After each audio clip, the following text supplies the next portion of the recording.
What up, y'all? It's Mike. It's Rowena. Let's talk about something at the end of the week that will make everybody feel a little warmer inside. We need more of this. Exactly. Given all the news that's usually circulating in the mainstream. It's mainly horrible. Like, every time, do you feel like this? And we'll address this later when we probably get into it more. Politics is everywhere.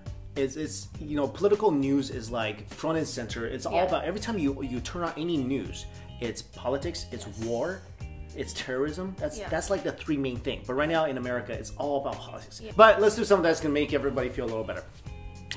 We all love redemption stories. Yes. We love stories where people get a second chance, third chance, whatever. As long as they can turn their life around, we feel really good about that. And this story is very much so.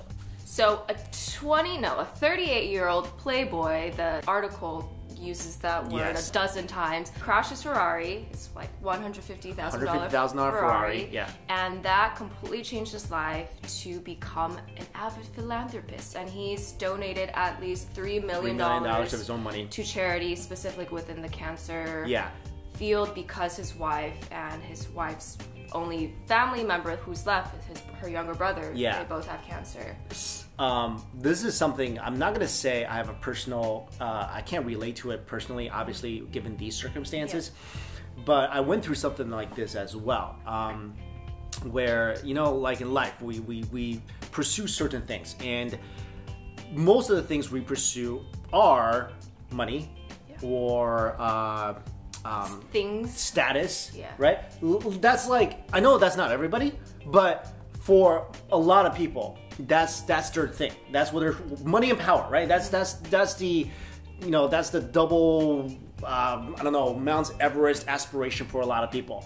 So I feel like when people do obtain these things, a lot of people, they feel kind of empty, and that's why they do more charity. That's why, you know, the Rockefellers, you know, these uber rich people, when especially when they're growing older and older, that's why they spend so much money, because I feel like they're trying to buy something that kind of fills their emptiness that they feel, because just because they have everything doesn't mean they have everything. And so I went through something kind of like that, not exactly, but I went through something like that in college, where I'm like, oh man, what I really want is popularity. That's what I kind of, you know, that's what kids want, like, you know, college kids. I want to be popular, I want to be prom queen, whatever. and then you know, even whatever. So my life, I don't want to go into details because it's a long story. But long story short, right after college, I started getting into human rights work. Started doing a lot on human rights issues in China, you know, human rights issues that's being violated in China, because we all know, like, in China, you don't have rights. You really don't. I mean, come on, let's be honest here. You don't have rights. It's like a real life portrayal of 1984. Right. So you in the Constitution, you have the freedom of belief, you have the freedom of whatever, but you really don't. And people are persecuted, and that's why they're called dissidents, you know, political dissidents, religious dissidents. If you're a Christian in China, you can go to the state-sponsored churches, but if you have a Bible study in your basement, you're gonna get arrested. So anyway, so I kind of turned my life around too, because I was studying to go into the FBI, and then I had a job on Wall Street, and then I decided what I really want to do was do, you know, human rights work, not-for-profit work, and I did that for close to 10 years.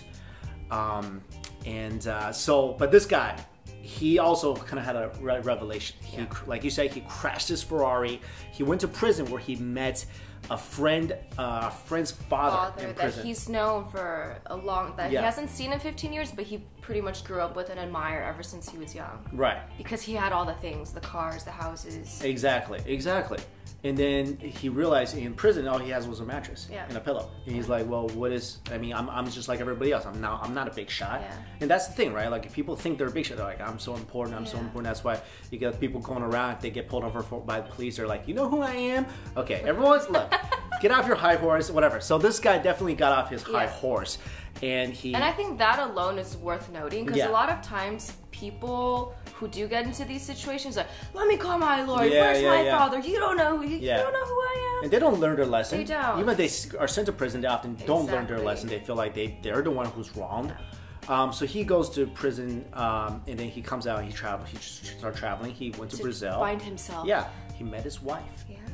And after that, I mean, he really found true happiness. But unfortunately, there was a series of unfortunate incidences where she had to, she had breast cancer and she had leukemia before. Yeah. So it was very tragic. He spent a lot of money on her medical bills and on her family's medical bills. $700,000. Yeah, and then eventually they this did a lot of charity work and basically, I mean, look at him now. He doesn't look like the Playboy that's mentioned in the articles. But more I feel like weirdly Jesus type. Yeah, but I feel now he's truly happy. Yeah, and he even said he's very happy now.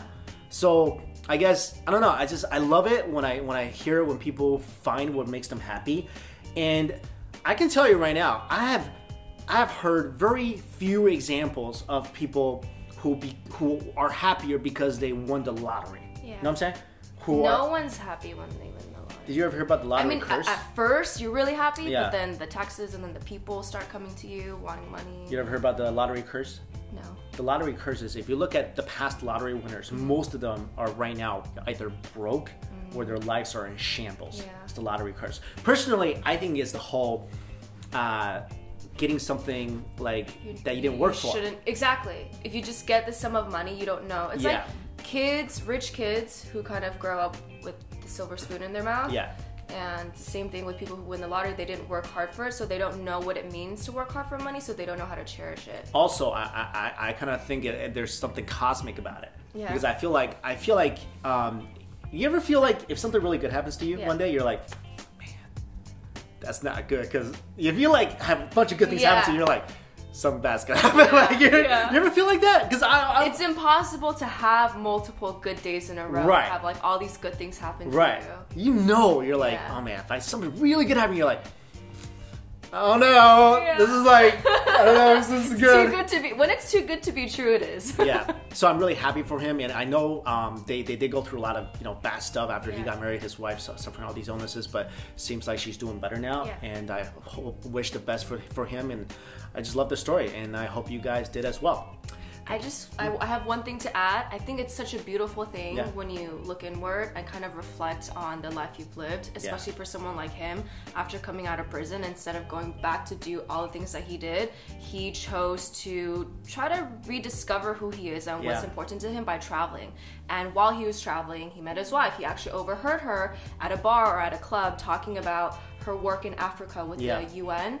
And now they live in their Volkswagen, the adventure wagon, and they either live out of the wagon or their shops or restaurants that they own. Yeah, so such a beautiful, humbling story. It's kind of like Doctor Strange got in a car accident, but he was kind of trying to cure his hands, but he didn't really come to any revelation until it was forced down his throat. But glad this guy did. Thank you guys so much for watching this video. I'll see you later.